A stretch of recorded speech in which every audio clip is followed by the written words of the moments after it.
Hello everyone, আশা করছি তোমরা সবাই খুব ভালো আছো। চলে এসেছি নতুন একটা মিনি ব্লগ নিয়ে।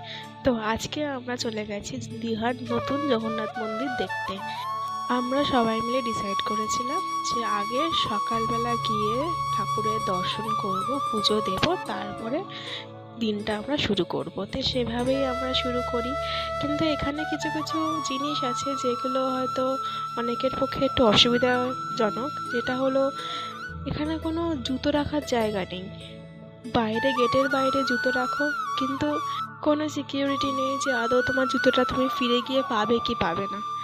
সেটা আস্তে আস্তে হয়তো ঠিক হয়ে যাবে। আর এখানে ডালা হলো 50 টাকা, 100 টাকা দিয়ে স্টার্ট। আর আমরা এখান থেকে ছোটোই একটা ডালা নিলাম, নিয়ে আমরা ঠাকুর দর্শন করে পুজো দিয়ে আমরা ডালাটা তখনই নিয়ে বেরিয়ে আসলাম। কি সুন্দর লাগছে না, ভেতরটা ঢুকেই মনে হচ্ছে খুব শান্তি। তোমাদের সাথে কিছু কিছু জিনিস শেয়ার করার ছিল। সেটা হলো, এই যে টিকিট বুকিং নিয়ে কথা, আমরা কিসে করে এসছি, কোথায় থাকছি, এইসব নিয়ে। আমরা অ্যাকচুয়ালি বাসে করে এসছিলাম। আর আমরা যখন টিকিটটা বুক করি, মানে অ্যাকচুয়ালি টিকিট না, রুমটা বুক করি, তখন আমরা অনেক কম প্রাইসে রুমটা পেয়ে যাই। মানে 500 পার হেড এরকম পেয়েছি।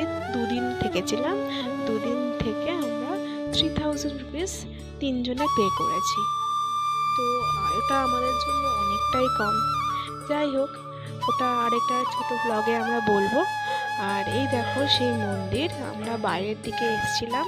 এখানে একটা ছোট পুকুর টাইপেরও করেছে, যে যেখানে সুন্দর সুন্দর ছোট্ট ছোট্ট পদ্ম ফুটেছে, কিন্তু সেখানে জলে নামা একদম স্ট্রিক্টলি বারণ। কিন্তু তোমরা এখানে এখন ফটো তুলতে পারো, একদম কোনো প্রবলেম নেই।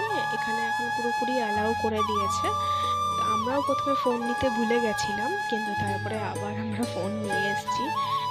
তো যাই হোক, কিছু ছবি তোমাদের সামনে তুলে ধরেছি। আশা করছি ভিডিওটা তোমাদের সবার খুব ভালো লেগেছে। So do like and